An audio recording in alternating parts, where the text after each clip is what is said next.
Hello, I'm Jeff Cook, and this is Backyard Basics. This month, we're going to change gears a little bit. Usually, we're talking about gardening or outdoor topics. This year, we're going to talk about something completely different. We're going to hit on gun safety. It's late winter. A lot of 4-H shotgun teams are starting to get ready, starting to kick off. And we thought, what better of a way to kick off the shotgun shooting season with a segment on gun safety. A lot of y'all don't know, but there's a lot of 4-H programs around here that have a shotgun team or a SAFE team. SAFE standing for Shooting, Awareness, Fun, and Education. And we've actually got 2 D.N.R. Rangers. I've got Josh Swain and David Fisher. Josh is in Taylor County, and David Fisher is the D.N.R. Ranger up in Crawford County. They're over here at Flint Energies in Reynolds, Georgia.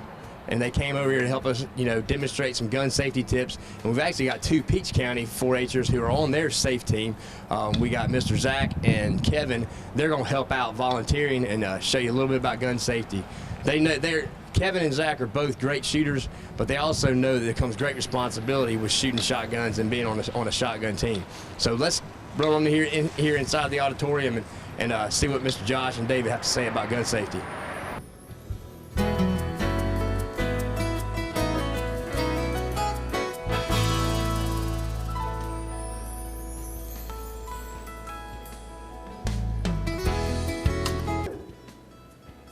Like I said, I'm Jeff Cook. We're at Flint, and I've got 2 D.N.R. Rangers, Josh Swain and David Fisher from Taylor and Crawford counties. And we've also got Zach and Kevin, 4-Hers from Peach County shotgun team. They're going to talk to you a little bit today about gun safety. Thank you, Josh. Thank you, Jeff. I appreciate it. We're here today to talk to y'all a little bit about firearm safety. I know most all of us in the South have grown up with firearms, so it's second nature to most of us. But anyway, what we're going to do is give a refresher today for everybody out there that uses firearms. We're going to go back through your basic course, basically about like hunter ed class. So we'll go ahead and get started. First thing we like to do with your firearms is make sure everybody knows the types of firearms. First of all, we have a standard bolt action firearm.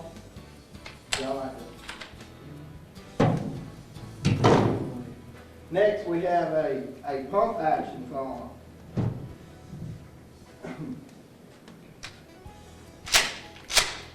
Then we move on to your semi-automatics.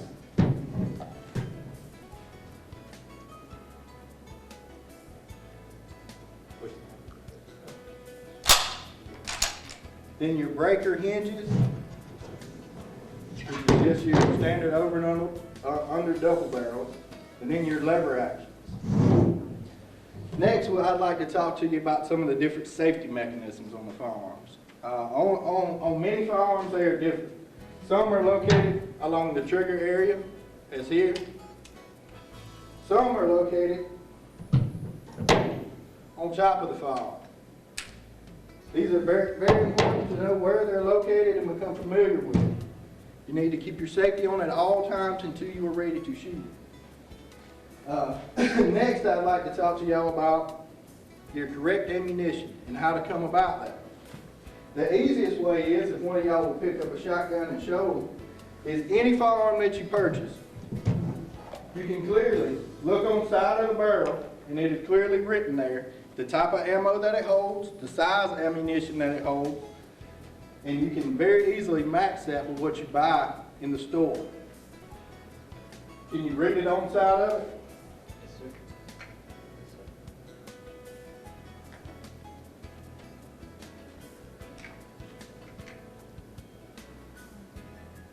For 2 3/4 and 3-inch shells, 20 gauge to 26-inch accurate shells.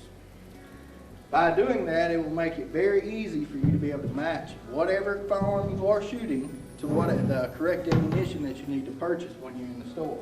Now, the wrong ammunition will fit in different firearms. For instance, with your 12 gauges, a 20 gauge shell will slide into that chamber. So it is highly important that you make sure that you identify what type of firearm you're using and match the correct ammunition to it. All right. Next, we'd like to talk to you about some of the firearm safety rules. And for any of y'all that ever took hunter ed classes from any of us or any rangers around the state, this should be second nature to you.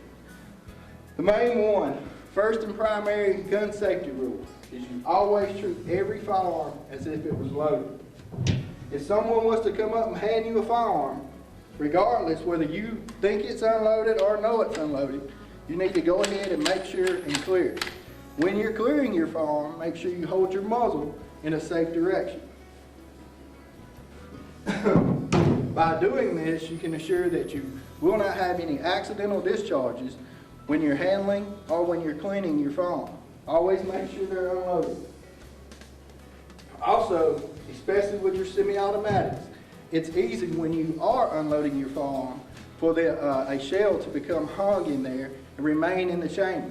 So it's very important that you clear it a few extra times to make sure that the firearm is completely empty. The next firearm rule that we'd like to talk to you about is one that I just said earlier. It's your safety. Your safety is one of the most important features on your firearm. Now, I do not want you to put your life in the hand of this safety. It is a mechanical device, and as any mechanical device, that means it's man-made. By it being man-made, y'all know that none of us are perfect. So everything we make, sooner or later, will break. So I promise you, sooner or later, this safety mechanism will, or could at least, let you down. So do not depend on that safety alone to keep that firearm from discharging. That's why you practice rule number 1, always treat it as if it was loaded, which means that you would always keep your muzzle pointed in a safe direction. All right. Next, we'd like to go on to a couple more of your firearm safety rules, such as when you're out there shooting, or when you're in a hunting scenario, or when you're out there even target practice. One of the main things you need to be sure about is your target, what your target is, and what is beyond your target. Most of these firearms that we have up here, your shotguns and your rifles, your shotguns will not go as far, but many of your rifles can travel up to 2 miles. So when you discharge that firearm, if you are shooting at something such as on a horizon, or if you are shooting at a target at level, or even maybe across the water where the bullet could be ricocheted, you need to definitely know what's on the other side of your target, especially with your high-powered rifles. It's easy for them to blow through targets.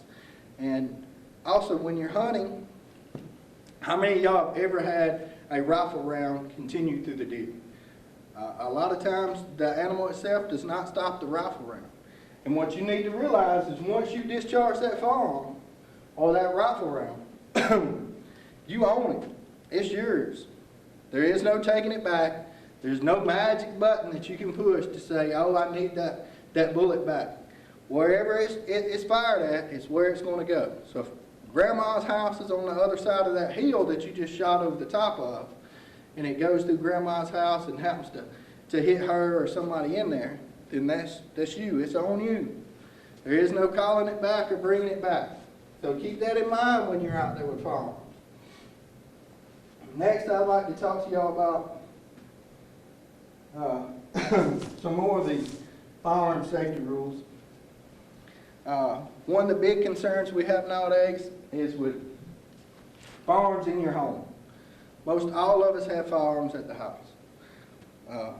It's a common feature, especially in the South. I grew up, and I keep piles of them in my house. But the main thing you want to do at home is keep your firearm unloaded and stored separately from your ammunition. You never want to store the two together for a couple reasons. If somebody was to come into your house, not to mention if you have kids, but if an intruder was to come into your house, you're going to, one, automatically give them a firearm and the ammunition that they need to use that firearm. If you at least have it stored separately, then they may find one or the other, but may not find both. Also, you probably want to keep them locked. I recommend some type of gun safe, gun cabinet, anyway. Don't leave your guns out in plain display. It's like riding around with them in your pickup truck. Don't do it. You ride around with them in your back rear window like a lot of people used to do, and some still do, by all means. All you're doing is advertising, basically, that you have a free firearm for somebody to come take. It takes them a matter of seconds to break your window, grab your gun, and be gone with it. And that gun is registered in your name, so you need to remember that.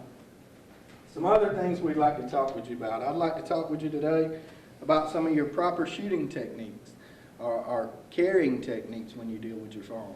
Luckily, we have some 4-H shooting team members here today that are very familiar with firearms, Zach and Kevin, and they're going to demonstrate some of the various ways today to properly hold and handle your firearms. Because any time that a firearm is handled improperly, it can and possibly will lead to a hunting incident. So we need to make sure that everyone is handling in a safe and responsible manner. So we're going to demonstrate some proper techniques for y'all today for handling in the field. Now, if y'all will, gentlemen, if y'all come up for a second. Come on. I know Zach wants to be on TV today. So we're going to grant his wish. If y'all will, if y'all turn around and grab your firearms, and we'll say the two of y'all are hunting side by side together. What's some good ways that you would hold your firearm? How would y'all carry it? How would you like it? The cradle carry. This is called the cradle carry, the one that Kevin's doing now. It's a pretty common carry. There's nothing wrong with that carry. This is a shoulder carry that Zach is demonstrating to y'all. In this situation, that is a safe and proper carry. There's nothing wrong with that carry whatsoever. Now, if I take Zach and move Zach over here in front of Kevin like they're walking, then the way that Kevin was holding it and the way Zach was holding it would be a dangerous situation. So what you want to do at this time, Zach is switched to a two-handed ready carry, which, by the way, is the safest carry that you can possibly do. While Kevin back here has switched to a shoulder carry. In this case, there's no one behind him and there's no one to the left of Zach. Perfectly safe carry. Now, me personally, I always recommend the two-handed ready carry that Zach is demonstrating now for a couple of reasons. One of the main reasons is Zach, you notice, has total control of this firearm. The muzzle of this firearm can go nowhere that Zach does not allow it to go. This one back here, most people does not carry it as well as Kevin does. He is doing a two-handed shoulder carry. Most people do it the relaxed, over-the-shoulder way, like he'll show you now. That's how most people do it. So if you must have hit something or brush something or knock into a tree, you don't have control of that muzzle. And remember, your muzzle control, that is your number one firearm safety rule. This is the end of the firearm that can harm you. As long as you keep this in a safe direction, you can avoid 99% of all incidents, unless there's a mechanical failure. Okay? By doing this, if Zach, which I'm not going to push him down, but if Zach was to fall right now, what would you do with your firearm if you fell right now, Zach? Would you chunk it off to the side? What would you do with it? He would hold it just like he is, squeeze it into his chest, and by doing that, when he falls, the muzzle's still going to be in a safe direction. At no time could it be pointed at him. With the shoulder carry, as you were doing, and if you start to fall, your gun flips, and you lose control of your muzzle. So keep that in mind when you're out there in the field and you're hunting, and some of the various carries that we employed here today. All right, what I'd like to tell y'all is the basic, what a firearm is. A firearm is nothing more than a mechanical device that uses gas from a burning powder to send a projectile down and out of a metal tube or barrel. That's all a firearm is. There's nothing complicated about it. I know most of them look very complicated, but it's very simple to process. And you need to understand this to fully be safe with a firearm. You need to understand what a firearm is. Now, we're going to go through and show you some different types of firearms here today. And I'm going to show you exactly the different parts of it. So if we will, we'll start with this firearm right here. And all firearms contain three basic parts. Every one of them has a stock. It has the action, which makes up all your moving parts. The stock is merely the handle of the firearm. And then it has a barrel. The barrel is your actual what your projectile comes down. That's your muzzle. This is your main part of the firearm, is your muzzle and your action. Now this right here in particular is a bolt action. And you can see why they call it a bolt action. If you'll demonstrate it, please. It's called a bolt action because it has a bolt. It's very simple. The terms of firearms they made simple, so all of us, even me, could understand them. So this is a bolt. Next, what I'd like to show y'all is the next firearm that I brought here today. Go ahead. And this right here, it still has the 3 same basic parts. It has the stock, the action, and the barrel. It's the same parts on every firearm. But this is a pump. Did anybody guess why they call this a pump? Go ahead. Because it pumps. See, I told you, simple stuff. They made it. I'm telling you, I can even understand it. Next, we'll move on to our next shotgun that I brought today. And this is a semi-automatic. Why is it called a semi-automatic? It's because it will semi-automatically fire rounds. As long as you pull that trigger and there's rounds in the magazine, it's going to continue to fire. Now, all y'all know, if you're dove hunting, you're only supposed to have 3 in there. So, it shouldn't fire more than 3 times. But this is your semi-automatic firearm. It's one of your most popular style shotguns out there today. Next, we're going to move on to your breaker hinge action shotguns. Now, these are nice. A lot of people do shoot these. Normally, when you find guns like this out in the field or that I encounter, they're more of your high dollar end shooters and sportsmen. They're out there for the pure enjoyment, and they love their firearms. But this is a breaker hinge, and it's called a breaker hinge because it breaks. It's very simple. Told you. All right. Next, we have one last one that I brought for y'all today to look at. And this is a good old 30-30 lever action.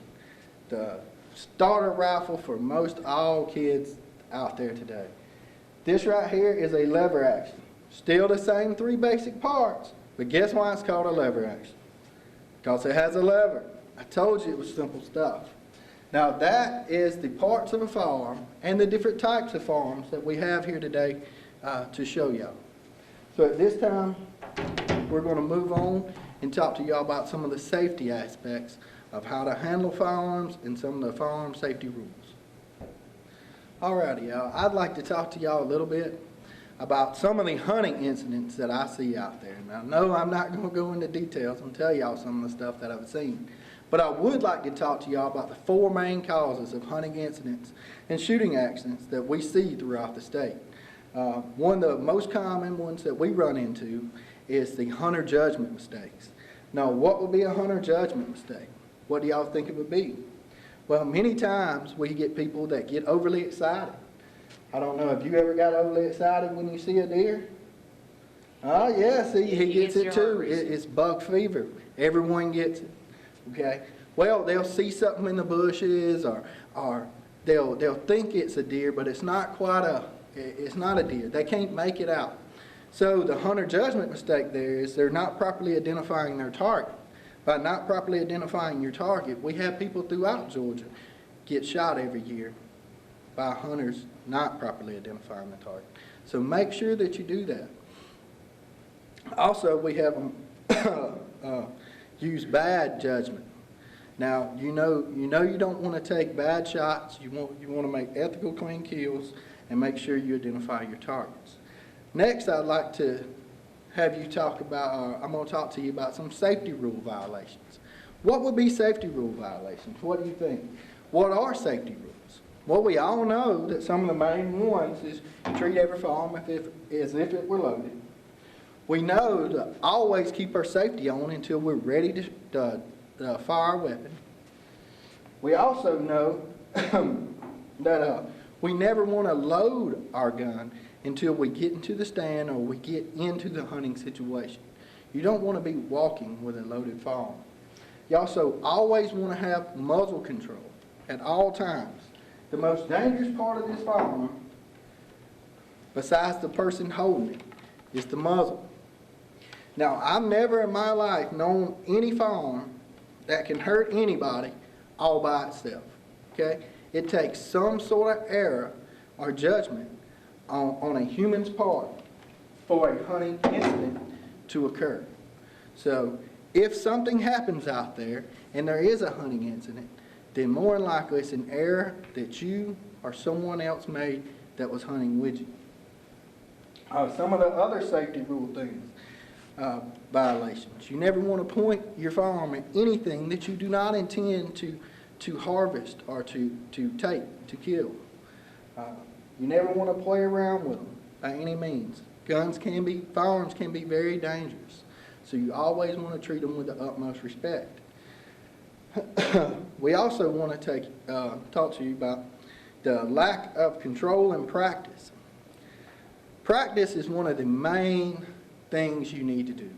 If you have a firearm, if you own one, whether you bought it, your parents bought it, whoever got it for you, it is your responsibility to get out there and learn your firearm. You should be able to field strip your firearm without a problem, be able to identify any malfunctions, any flaws in the gun before you're out there in the field. All right.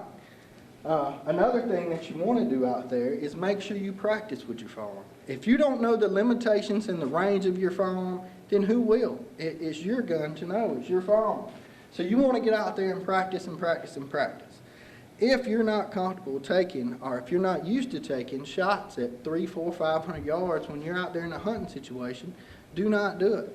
And by practicing in a safe and responsible manner, these habits will become second nature to you, which then in turn will make you a more responsible and safer hunter, which is the goal of what we're trying to do.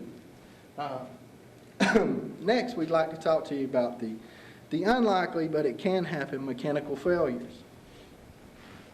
Every gun, every firearm that is made are made by men. We all make them. Whether a machine puts them together, if it is, we built the machines.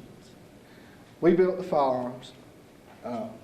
So, at some point, there's going to be mechanical issues. It's just like your car. Sooner or later, you can have the nicest car in the world, the nicest firearm in the world. Sooner or later, you're going to have a mechanical issue. It's going to break down.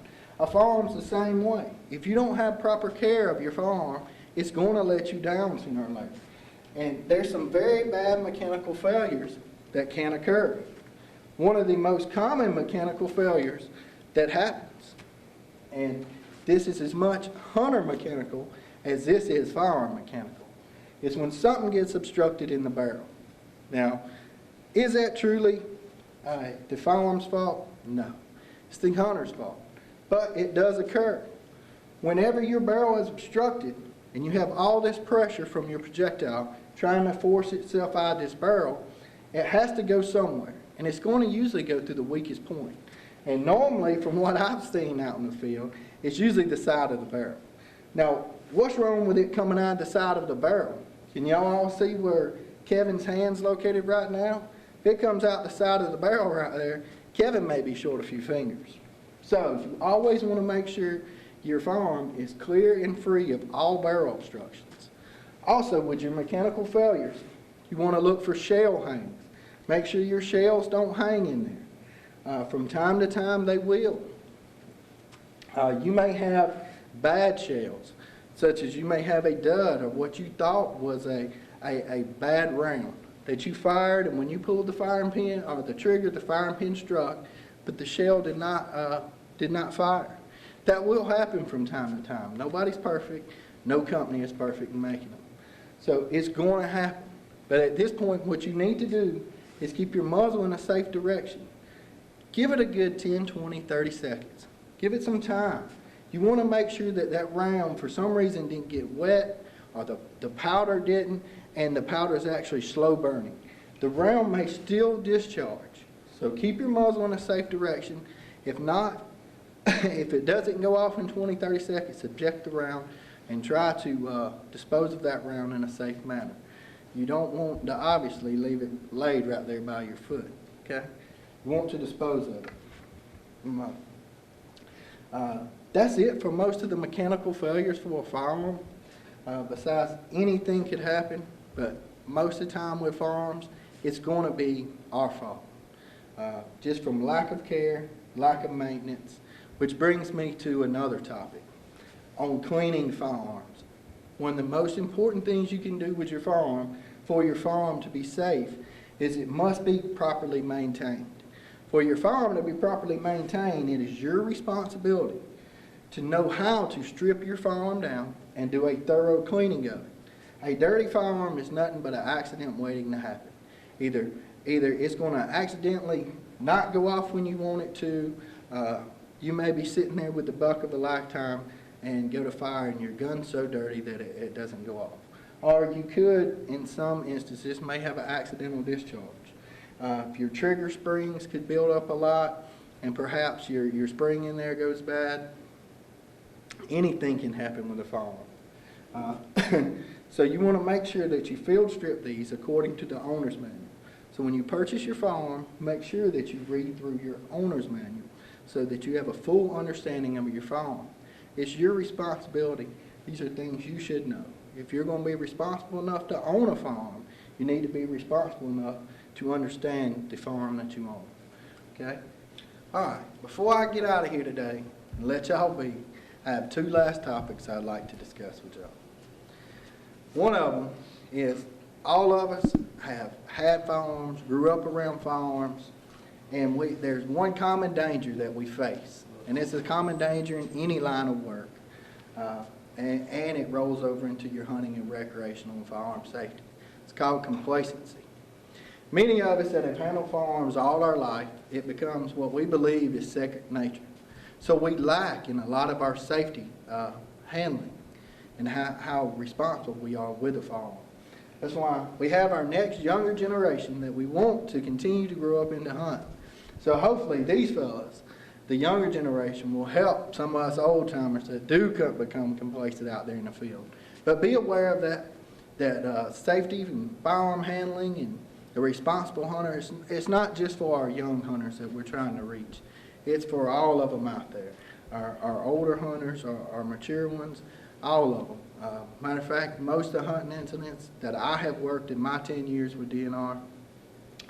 Never involve the kids. If it does, they're usually the victim.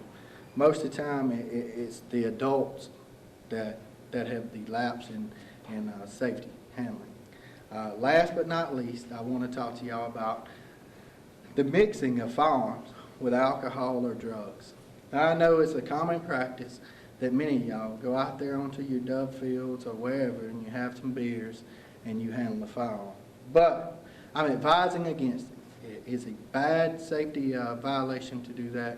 You don't want to do it. Alcohol or drugs will impair your senses, impairs your reaction time, and it makes you less responsible.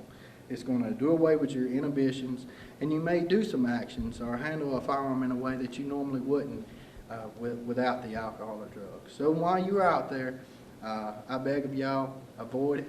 Don't drink your alcohol. Do no drugs. And everyone be safe, because we'd love to see y'all and all the future hunters that we have here today to come up and continue to hunt and be responsible and safe hunters. I'd like to thank y'all for being here today. And Well, I'd like to thank Josh, Kevin, Zach, and I've been outside this whole time, so I didn't get to see the show. I've been looking for David. I don't know where the heck he went. But I'd like to thank David, too, from Crawford County. Like I said, these guys are from us, the shotgun team in Peach County. If you've got any interest in your kids joining the shotgun team, the extension safe team, you can actually go online to extension.uga.edu, look up your county. You can find your county office phone number, and you can give them a call, see if the 4-H program has a shotgun team. But like I said, I'd like to thank my folks here for doing a show, and we'll see you next month on Backyard Basics, where we're filmed here in your backyard.